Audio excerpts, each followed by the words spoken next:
So this question of freedom brings us in a way to the end of the period we've discussed in this section, to the American Revolution.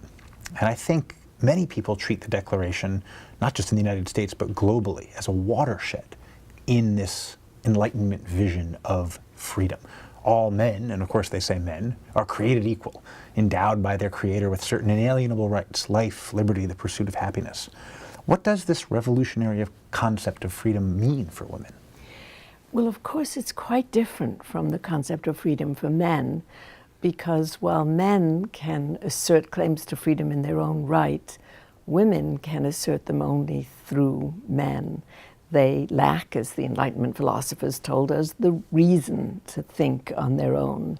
And since they are dependent, they require somebody else to represent them.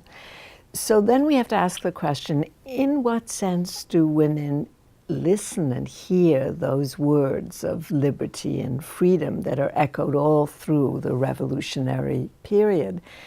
And I think the answer to that is that women both hope for and begin to work for freedom within the household, a freedom to think as they will, freedom to write and even to speak as they will.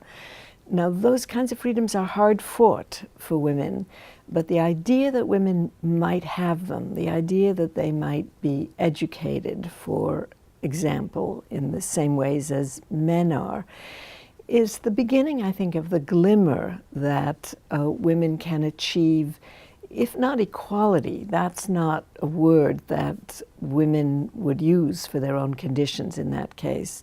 Then some level of what we would call today autonomy, some way of thinking for themselves outside the bonds of the family.